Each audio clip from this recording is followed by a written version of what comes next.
1963, when he was serving his first year in the Senate, Ted Kennedy walked into a debate and listened to Senator Willis Robertson of Virginia, the father of the TV evangelist, speak very ardently in favor of a certain bill. Impressed with the Virginia senator's passion, when the time for the roll call came, the junior senator from Massachusetts cast a yay vote. When the call got to Senator Robertson, he voted no.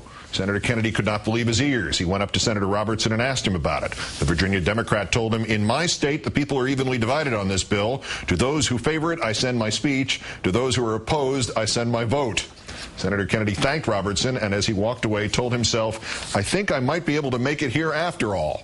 Our fourth story in the countdown, Senator Kennedy would do more than make it in the Senate. After half a century of public service, he would be remembered, in the words of President Obama, as the greatest legislator of our time. That anecdote, part of Senator Kennedy's wonderful memoir, True Compass, published this week posthumously, and his son, Ted Kennedy Jr., kind enough to have stayed with us. It is a truly entertaining book, and as you said, there were things in it that surprised you. Can you give me an example of one of them? Well, I had never heard the story about how my grandmother had written to the Premier Khrushchev during the Cuban Missile Crisis, asking him to sign some books to various members of the Kennedy family. That was a really funny anecdote. Meanwhile, it was the middle of the Cuban Missile Crisis, and the KGB and the Russian government are trying to decipher what does this all mean. But, you know, he also never told me, Keith, about, you know, how difficult it was to tell his own father that my Uncle Jack had been killed, and what a deeply emotional experience that was for him. And he never really spoke. I knew my dad was a faithful man, and he took his Catholic faith, you know, very seriously. But, you know, we just didn't talk about our faith. I don't think Catholics really, you know, spend a lot of time really reading the Bible and talking about their faith. My dad really put his faith into practice, which was, you know, working on the, you know, for refugees, pardon me, you know, focusing on you know, health care for all and minimum wage and things that he thought, feeding the poor and the hungry and providing housing and proper pay for people. So that was his, he felt that was more or less his moral obligation to try to forward those goals that he was brought up to believe in his family. This has very little to do with the book in a sense, but I'm just wondering, because I just experienced this today. We're talking about health care and fathers and finding things out.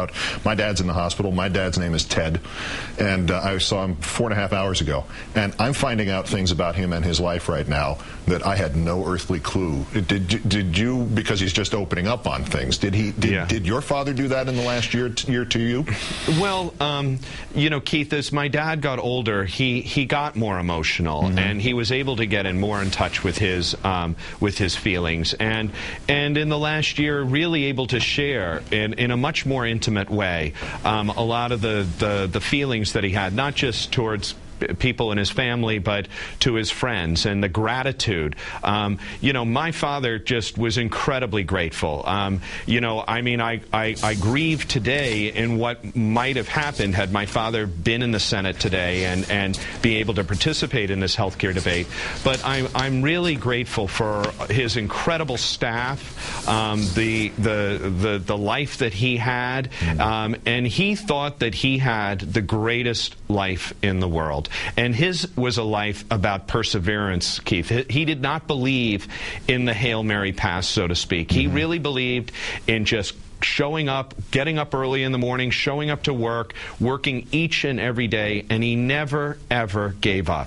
And that is really the essence of my father's life. Yeah, 3 yards in a cloud of dust will get you a lot of yards if you try it often enough.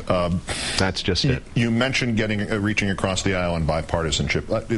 The dedication to Lincoln's first inaugural address and the last line from it, and how he felt that way from the start of his time in the Senate. And to quote the book again, "I decided to put faith in the better angels of our nature. I would work with anyone whose philosophies differed from mine as long as the issue at hand promoted the welfare of the people, and I would continue to await those better angels and to remain confident in ultimate justice."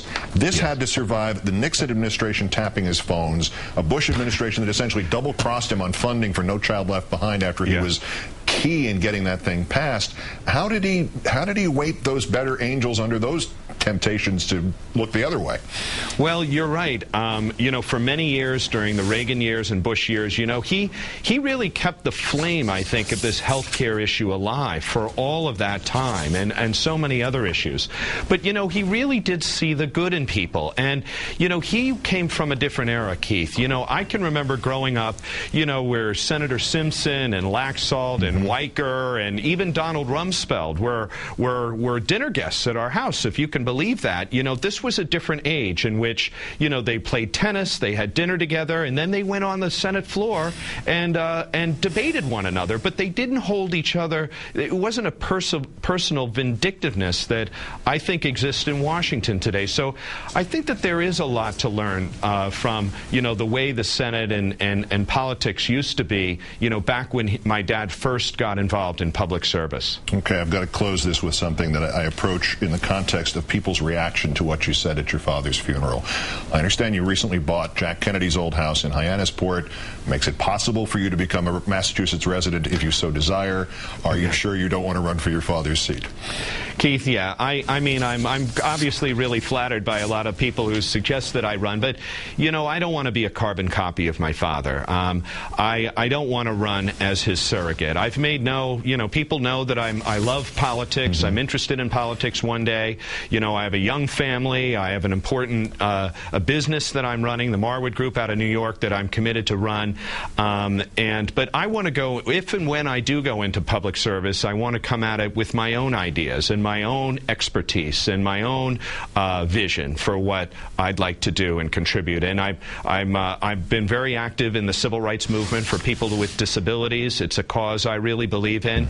And, you know, but it's a tough decision because, as you know, politics can be a brutal business, and it's extremely taxing on a person's personal life and their family. So it's something that I'm aware of, but, you know, it's something that I'm obviously hesitant about because I know all that it demands. Well, we'll anticipate your decision greatly in the event you ever make it in that direction. Ted Kennedy, Jr., your father's book is called True Compass, and once again, my most sincere condolences and my thanks for being so generous with your time. Thank you, Keith. Thank you.